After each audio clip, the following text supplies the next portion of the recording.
evening. It is 7 p.m. in Brooklyn, New York at the DeKalb Market Food Hall. I'm Sam Kimball. Welcome to Virtual Day Trip to Wine Country presented by Citi. Thank you for joining us here at Crush Wine Experiences. We are here for a virtual German food and wine pairing with one of Brooklyn's newest restaurants, Moritz, a German eatery. Moritz serves some great food, absolutely delicious, a taste of Germany and Austria in Brooklyn, from brats to schnitzel to pretzels paired with select beers and wines. Founder Erkan Emre pairs meals from his menu with delicious value-priced wines from Europe, and we're going to learn all about those. We're going to be pairing and tasting with 3 different wines from 3 different countries, 3 different regions. We have a Gerbelsberg Gruner Veltliner 2020 from Austria, the Von Winning Pfalz Pinot Noir Rosé 2019 from Germany, and the Trimbach Riesling, kind of an iconic, famous winery, Trimbach is, in Alsace in France, right there near the German border. So welcome welcome all. Please ask any questions, make any comments. Please interrupt us while we're talking about these great wines and this terrific food from Moritz, a German eatery in Brooklyn at the DeKalb Market Food Hall. We will answer those comments and questions on the fly as we go, and we're looking forward to that. And also, if you would, hit the chat right now and let us know where in the world you are tuning in from. We love to see that. We've got a good group of people tonight. So welcome, everybody. Thank you so much for joining us. Let's take a look at the 3 maps of where we're going. I want to show you kind of on the geography is interesting. The regions are interesting, and the wines are very distinct based on the terroir and the different regions. So, hey, John, welcome from East Northport. Hit us up. Everybody else, hit the chat. Let us know where you're tuning in from. So let's take a look at the 3 maps, one for each of the 3 wineries that we are going to be profiling with the foods. So the first one I'm going to show is Austria, and you'll see the Gerbelsberg winery is there, a little red map pin behind me. So you're sort of kind of north of the Italian peninsula, kind of deep in the heart of Austrian wine country. Gruner Veltliner. So we often have very smart, very knowledgeable wine enthusiasts with us when we do these tastings. So you might know this. So forgive me if I'm telling you something you already know. But for those who don't know, Gruner Veltliner, which is the specific type of wine from Austria, that is like the national wine of Austria. Similar to how Cabernet Sauvignon, you could say, is sort of the state wine of California, or maybe Riesling is the unofficial wine of the state of New York. Gruner Veltliner is the national wine in Austria. I discovered it a few years ago. It's super light, got really nice, refreshing acidity usually, and just a delicious, delightful white wine that is so food friendly. I love it for that reason. It's a terrific one. Let's move on to Germany. So if you look at my background again, so right there, kind of just east of Luxembourg and the French border there with Germany, you see the Von Winning winery, which is in that very, very rich and bountiful German wine region. That whole area, the border of France, which is the Alsace region in France, and the German side it's just rich in wine growing and tremendous tradition of vineyards and wineries there. And then last but not least, speaking of Alsace, you can see again in my background, way inland in France, way away from the Atlantic Ocean, on the German border, you see the Trimbach winery. And Trimbach, for those of you, hit the chat if you've ever had the Trimbach Riesling. It's pretty well known. It's just a perennially great wine, terrific for pairing with food, and a classic Riesling. So those are the three areas that we're going to. I am for the sake of that we're profiling foods from Germany. And with everything going on in Europe and with all the geopolitical stuff, here's in my background a picture of the Berlin Wall, and which has become a bit of a tourist destination now. But that Berlin is certainly imbued in some of the DNA of the foods that we're tasting, although some of the DNA is also from regional areas of Germany as well. So, and this other shot in my background here, this is actually of the Moritz German Eatery in the DeKalb Market Food Hall in Brooklyn. And lest I leave out the last map, for those of you who are in New York or who know New York well, the red map pin to my side there, that's where Moritz, the German Eatery, is, in the DeKalb Market Food Hall in Brooklyn. And it's a wonderful place. There's all these great fast casual restaurants and eateries there, and terrific gastronomic experience. And the wonderful thing about Moritz is they're pairing all these great wines, because not all the places in the food hall there actually serve alcohol. So very fun. Looking forward to diving into it. The previewing some of the foods and the wines has been super fun this afternoon. You know, I wanted to show you where we're headed. So without any further delay, let's bring on our special guest, Erkan Emre. He's the founder of Moritz. He's also a good friend of mine and a collaborator over the years. Welcome, Erkan. It is great having you with us this evening. Sam, it's a pleasure. Thank you for having me again. Well, you're very welcome. It's always an education whenever I talk to you, but whether we're doing one of these things or I'm just hanging out with you, I learned something new. So let's talk Moritz, the German Eatery. Where is it exactly? It's in the DeKalb Market Hall. Tell us a little bit about that setup for anybody who's watching who's not familiar with DeKalb Market. Well, DeKalb Market Hall is located in downtown Brooklyn, just on the other side of Manhattan. If you take the Manhattan Bridge, it's literally a couple of minutes. If you want to walk over the Brooklyn Bridge, it's about 10 minutes. Once you enter Brooklyn, it's inside a large mixed-use residential and commercial building. It's in the lower level of that building, and there are wonderful cuisines from all around the world, very eclectic, about 35 different vendors, from Japanese to Chinese to Turkish to German to Italian, you name it. Yeah, you literally can get anything and everything there. So it's a great group of entrepreneurs who are equally passionate about food and just love bringing the taste of their own origin to this incredible city that we're part of. Let me show everybody briefly, Erkan, a photo here of the DeKalb Market Hall. So this is what it looks like inside. There's all these great places. It's kind of like a culinary extravaganza and experience. And Moritz is tucked right in there. Just wonderful. But I don't know whose idea it was, but I love what they did. You know, from a design point of view, we were all very free. And had the freedom to design whatever we liked for our own booth. So there is no rhyme or reason as to why a booth looks the way it looks versus one that's across or next to it. It really gives it this wonderful eclectic look, not unlike the food.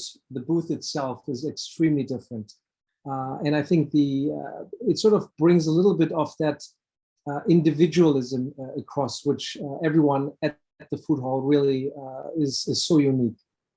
And it's quite popular. In fact, we were going to do this broadcast from Moritz in the food hall at DeKalb Market, but you and I talked about it, and there'd be too much background noise. There's people walking around, there's cooking going on, there's music. So if you're not doing a broadcast, great place to go eat and enjoy some wonderful beverages too, especially at Moritz with the wine pairings. So how did you end up coming up with the name Moritz? Like what's that name from? Well, the reason I have a different food product behind me, as you well remember from our earlier wine tasting events that we did with my other restaurant, that is Coti, K-O-T-T-I, and it's derived from a subway station in Berlin called Cottbusser. And not unlike that act of bringing, a nostalgic presence to New York, so I can sort of be close to my hometown, I have named the second restaurant brand Moritz, which is a subway station also close to where I lived. In fact, it's the subway station that is just in between that where my wife, former girlfriend, now wife, lived.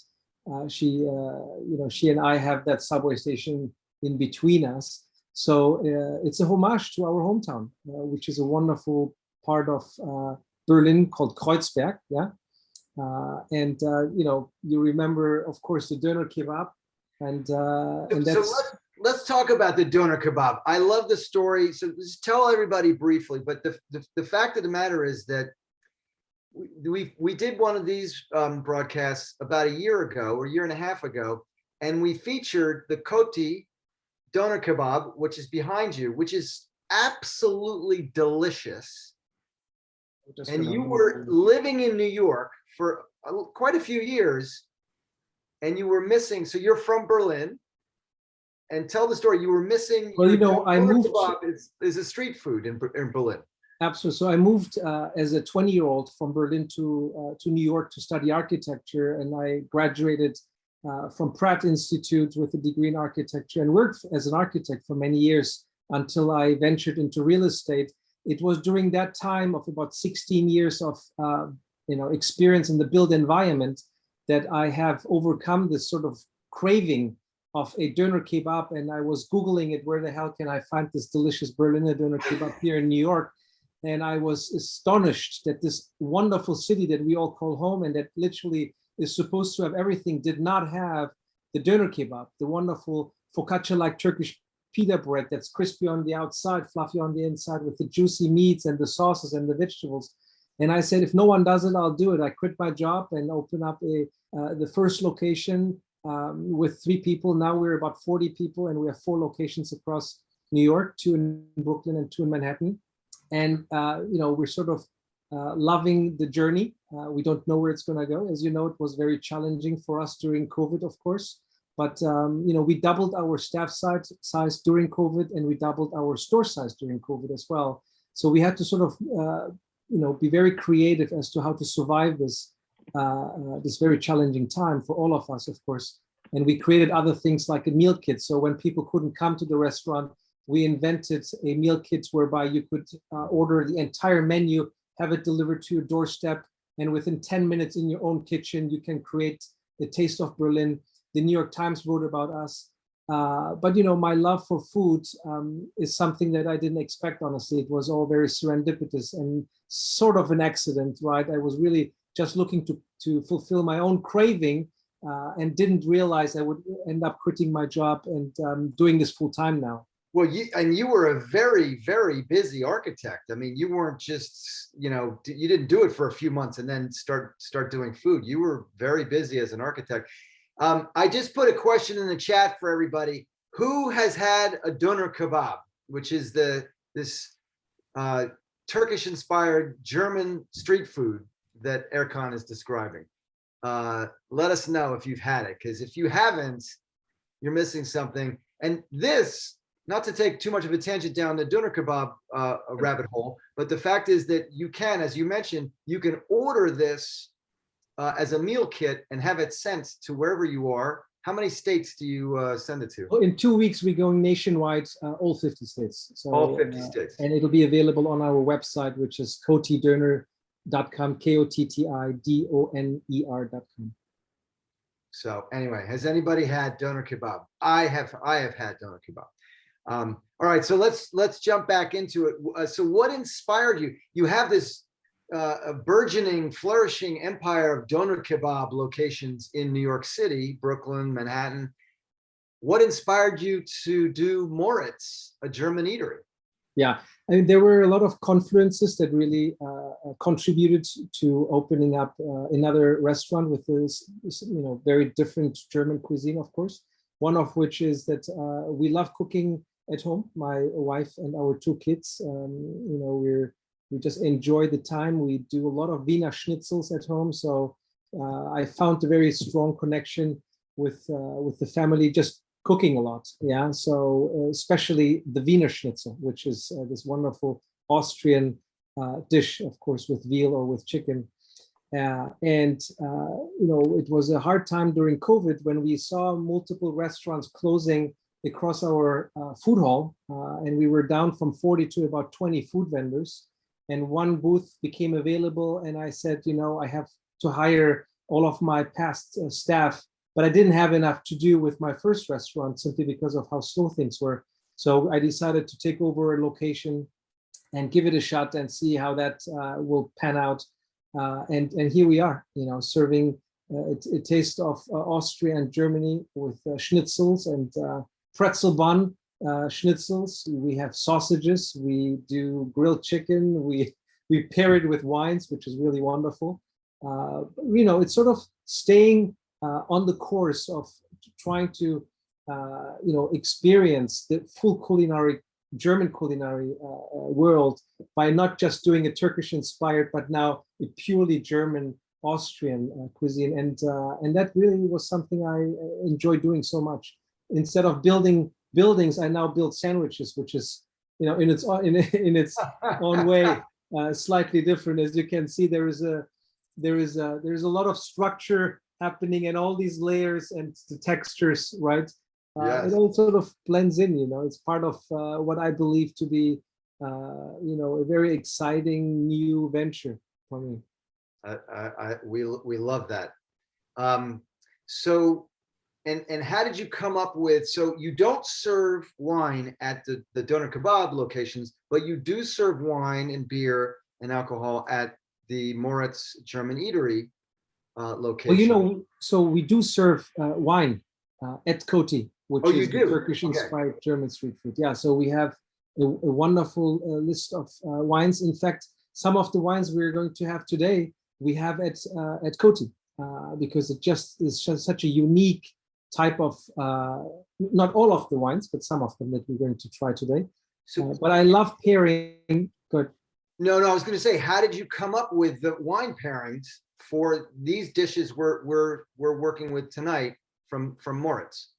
Well, I just enjoy carbonated, chilled wine so much, and they go so well with almost any dish, especially those dishes that have, some mild spices on it, such as a Riesling. It really brings out the flavors, and it's food forward.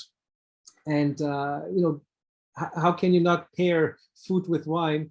And it's just a wonderful thing to do. When you said carbonated, I'm just going to show everybody the first wine. This is the Gobelsberg Gruner Veltliner. This is the Austrian wine. Very accessible, very price accessible. But you mentioned bubbly. This has a little bit of effervescence. It's not a sparkling wine, but it's got a little bit of effervescence. It's got a little bit of fizziness to it, and it really is quite delicious that way. It's also really super refreshing. It's got a nice, fresh acidity and balance to it. It's just wonderful. It's funny that you mentioned that about the effervescence. Well, should we get started? Can you show us some photos of the food that we're going to be pairing tonight with these wines, and then we can start pairing? Absolutely. So I'll take you through a few slideshows. So bear with me. I will share my screen, and then we can get started. Okay. Perfect. And then you let me know if you're actually seeing my screen. We are seeing your screen. All right, so I'm just going to summarize the wines that we will have. The Gobelsberg, we will do the Trimbach, which is a Riesling. And then, of course, the Pinot Noir Rosé von Winning, which comes from the region Pfalz in Germany. And this slideshow will give you a very sort of sneak preview as to what we are doing at Moritz. In this image, you see a bratwurst over a really nice simple salad with radishes and radicchio and cucumber, which we use quite a bit in German cuisines, and a very light vinegar sauce with a little bit of oil there. In the upper right corner, you see a seeded mustard, which is a Bavarian mustard, which is quite nice. It has a tangy texture to it, yet it's also savory.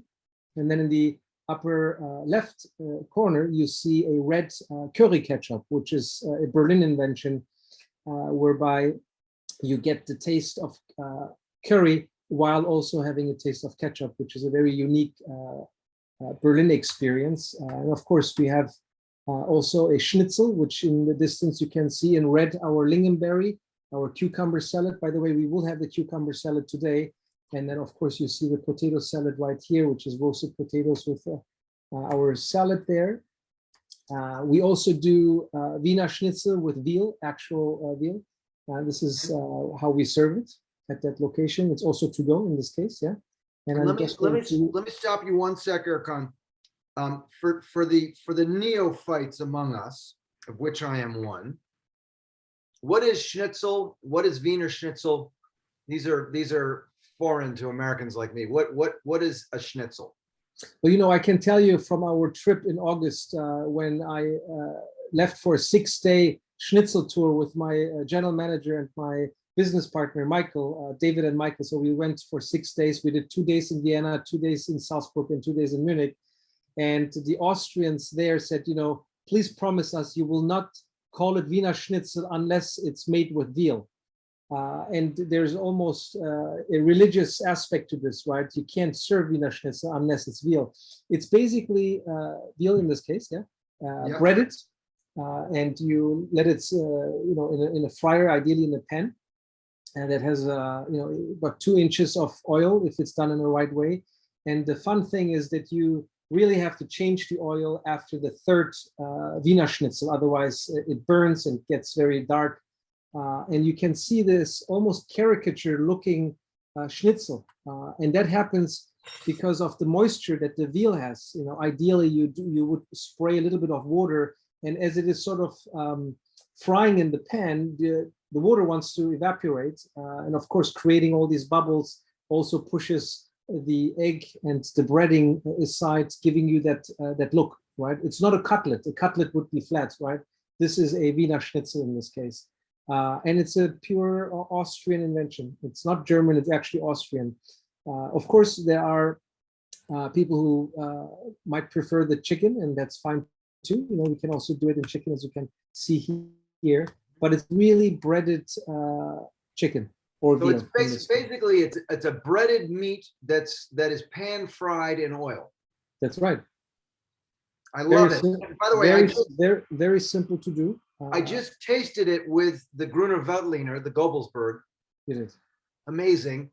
And then I also tasted it. I tried it pairing it with the Riesling, the classic Alsatian Riesling from Trimbach. I want to make sure that I'm.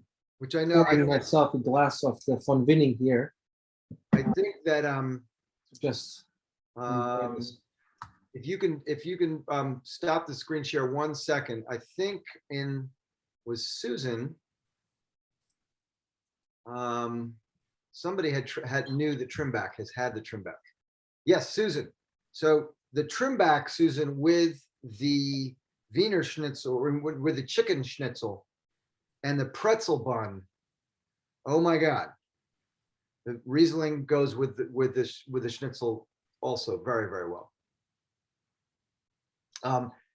Excellent. I'll resume a little bit with my screenshot. I'll just rush through it, so at least people will be able to see the sort of food that we serve, but how it also could be paired. This is our currywurst with fries, and in Germany we serve the fries with mayonnaise, which I think it might be funny for most Americans, but it's quite delicious actually. We will have our grilled chicken today, and I think we will do this one with the Riesling, I believe, but also with the Gobelsberg. And with the Gobelsberg, the Gruner Veltliner. By the This way, has become sort of a signature dish whereby we have a toasted pretzel bun with our homemade remoulade. So we put a little bit of chives, our lettuce, our schnitzel, red cabbage that's lightly pickled in lemon, so it gets a beautiful, purple color, if you wish. And then, of course, we love that remoulade, and then we close it off, and this is really a delicious sandwich. We also do the same thing, and this is an inspiration we had from Citi, where we have a wonderful wrap, and here is our schnitzel wrap. You know, wraps work with any type of food, so here we are putting our schnitzels here inside our wrap, which is such a simple one. This is the Wiener Wurst and the bratwurst here, grilled over salad, keto friendly in this case. If I think that's such an important thing these days. And of course, the ingredients that we use, right? Sort of the radishes, the high quality food. Of course, we have to have pretzels. It's a classic, and we have pretzels with beer. Of course, that's unbeatable. And here you can see the von Winning in the distance with our sausage. Of course, you can also do the sausages with beer. We also have that, which is quite delicious. You can pair it with a variety of other things. And of course, our fries, we have truffle fries. I think today you will also taste a little bit of truffle inside our fries. And here we are with the curry ketchup, our currywurst, the beer, and the fries. And I'm just going to go a little bit quicker here and introduce you a little bit to a really fun event that we were able to do, with our team. We went to the region of Kamtal, which is where really Goebbelsburg comes from, and ended up at a vineyard called OTT, and a really wonderful place.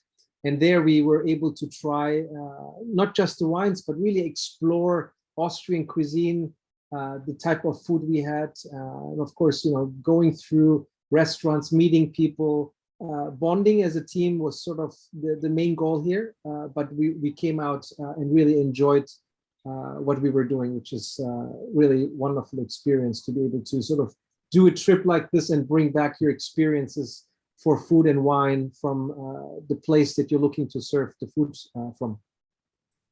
That's great. Let me put up on screen here, Erkan, the Sure. wines, and talk a little bit about them. Oh, that's a great shot of the crew there.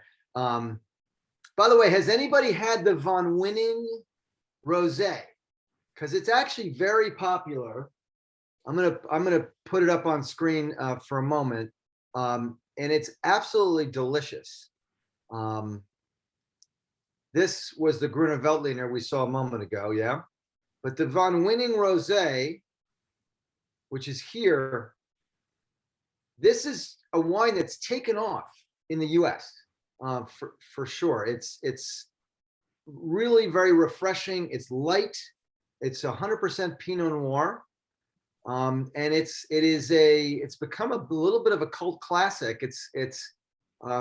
The grapes are harvested in order to make the rosé wine. They're not a product. They're not the off product of making Pinot Noir. This rosé is partly barrel fermented, which is kind of cool. Very fresh, very fruit driven. It's fruit forward. But it's well structured and balanced, and just a really fun wine. I found, Erkan, that this went great with that the chicken over the salad. Yeah, was just a really nice combination. I love it. Yeah, and I'll put it back up there 1 second. And then if we talk about the Goebbelsburg, which is this one, again, Austria. Classic Gruner Veltliner. This one has a little bit of effervescence. You're getting the tasting notes on this one it's a classic expression of the culture of Austrian wine, and super food friendly. So this is a perfect food companion for everyday enjoying with any kind of meal, and certainly any of these types of foods. And then, last but not least, the Trimbach, which people are familiar with because it is a very well-known winery. This is the trim back from Riesling. You know, listen, the French would argue that the best Rieslings in the world come from Alsace. Erkan, I don't know what your reaction to that is, but you know, it's an arguable point. It's possible that the best ones are among the very best. Well, you know, the Riesling is an aromatic wine, white grape variety from the region of Rhine in Germany. Last I looked, it's still in Germany.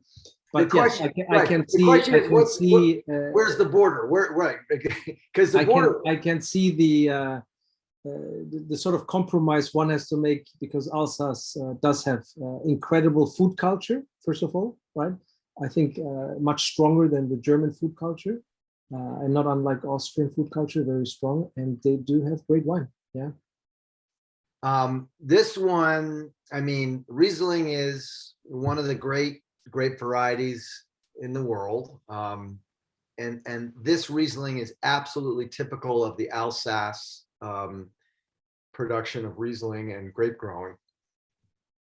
Very delicate bouquet. Doesn't have that effervescence of the Gruner Veltliner that we just tasted, but super balanced, very smooth.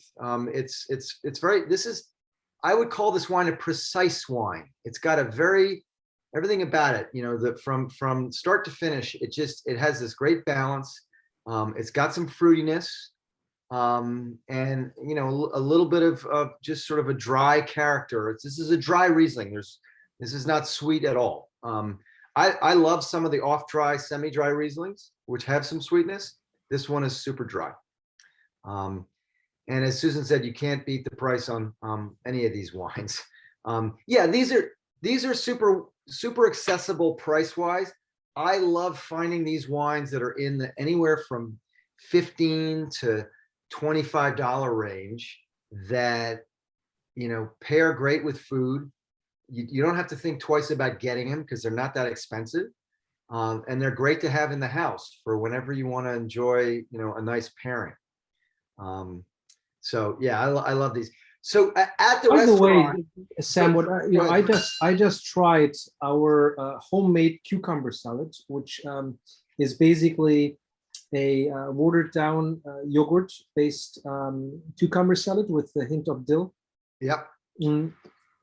German cucumber salad, and it has a delicious acidic texture to it. First of all, very crispy cucumber. You can hear the knack, and that with the Riesling is really incredible just by itself. The salad with the Riesling, you know, we often think about, you know, fish and chicken and other types of meats that are spiced, but this works just fantastic. Well, an aromatic, refreshing, acidic wine will go great with cucumber like this, or salad, or vegetables. It's not, as you say, it's not always about meat. So at the restaurant, what's the best-selling wine? I think it's actually the von Winning and the Kamptal Grüner Veltliner at this point, simply because people, you know, we sort of give samples out, and we see more and more people interested in even during the winter, we had quite a bit of people interested in the rosé, which is unusual. You often think about rosés being a spring or a summer wine. Yeah. But it doesn't have to be, you know. I think if you're open-minded and if you would like to just explore and have something very light, again, you know, we talked a little bit about how that wine was made. You know, it's harvested to make the rosé, and that's just because of the you know, the skin. The skin isn't fermented for too long, and that gives it a well-structured and complex taste. This will not shock you. I'm in love with the von Winning rosé. Yeah. This is the first time I've had it. Oh. And okay. So we have an expression, I don't know if you've heard this one, Erkan. This is a porch pounder. You sit on the porch and you can, with friends, you can crush a couple of bottles of this. Yeah. You don't need to pair it with anything. No, it's very approachable. It's, you know, great value. Again, you know, we have it at the restaurant. And we think people love it, and it's also, you know, it's a great light wine. It's not heavy. it's not it doesn't have a lot of alcohol in it, so it's 12% or so, which is wonderful, 12.5%. Do you serve these wines by the glass and a bottle also? We typically see people buying it by the glass. Yeah. If they come in a group, they buy it as a bottle, whatever is the best value for a group of people. But yes, most people will buy it by the glass. This has a dryness to it, but it's also, there's a little bit of residual sugar, so it's very smooth. It's not bitter, Sometimes a super dry Provence rosé can be a touch so dry that it's almost bitter. And this one is just, I like to ask the question, Erkan, does this wine that we're tasting, whatever it is, does it make you thirsty or hungry? It's almost like a palate cleanser. This one makes me thirsty. I just want to have another sip. I keep wanting to have another sip. Yeah, you want another sip, but you also want to eat. It's almost, because of that acidic texture, it really brings your appetite out, and you feel, eating a little bit more here and nibbling a little bit of food here and there. But what's really great is that food halls. When you think about a food hall, you think maybe about fast and quick and food that is fried, and people don't have time. But it doesn't have to be that way, right? We bring restaurant quality wines to the food hall. We've done that with Citi. We're doing that now with Moritz. And I feel that you don't have to sit in a 5-star restaurant to drink good quality wine. It should be accessible for everyone who is looking to have wine. And this is, I believe, something that is very well received, by the way. And we have people who come in groups, and the first thing they do before even ordering the food, they ask for a bottle of wine in a group setting, yeah, and then they order the food. So the priorities are shifting, and maybe it's also due to COVID, where people haven't really been out, have been hunkered down at home and are now ready to go out and enjoy themselves. And I think food halls now, I believe, have a very important responsibility to be part of the community, to allow for that type of outlet to happen, and not just Cokes and Diet Cokes and sodas and carbonated, sweetened type of drinks. I'm thinking about the type of fast food one would think about. But I think we have a responsibility for the community. And here we are at Moritz and Citi and many other amazing food vendors across the food halls that we're present are really taking that very serious, the responsibility. I will say two things to I think you're spot on with that opinion.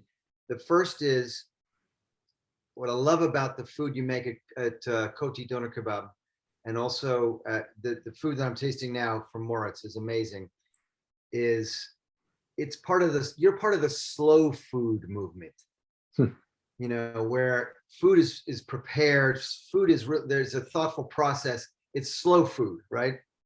And then the second thing is, for anybody who has the privilege and the benefit of visiting Brooklyn or Manhattan and coming to one of your places, if you close your eyes while you're eating at either Coti Doner Kebab or Moritz, you could be in Europe. It's that fresh. The food is that clean. It's it's everything there's no processing, and that, I love that. I just absolutely, we could use more of that in this country, where you just have that tremendously authentic cuisine, and it's the flavors and the quality and the authenticity of the ingredients, are just stand out, and that's big part of the experience, and that's something that everyone should have the chance to experience. Because when you go to Europe, in most places, Italy, Germany, France, you have that everywhere, every meal, every cappuccino, every loaf of bread, you get that same authenticity, no additives, no preservatives. And I think that that's a wonderful thing that you guys are bringing in. And then to combine it with some terrific wines, you're making magic, which, it adds to the community, as you said. So I appreciate that. Yes. Well, I want to thank you for hanging out with us, Erkan. I always learn something new, and I can't wait to come. I wish we'd been able to do this at the place, but I know it's busy and there are a lot of people and there's music and stuff. But we'll make a plan to grab a great glass of wine and have some of these dishes live and direct at Moritz. And I encourage everybody watching, if you're anywhere near New York, come on in and visit. Excellent. Well, Erkan, thank you so much. Thank you everybody for tuning in. We will see you guys very soon. We're on hiatus the next week or two, and we come back April 6th. We are doing a full rosé tasting with the Provence Rosé Group, which has an amazing portfolio, especially the wines they have at the Chateau de Berne, which is in Provence, and absolutely gorgeous rosés. So we'll be tasting those, and I'll be sure to have some cheese and food pairing ideas as well. Maybe we'll get a doner kebab to go with the rosé. So anyway, thank you, Erkan. Thank you everybody for watching, and we will see you very, very soon. Stay safe, everybody. All right, take care now.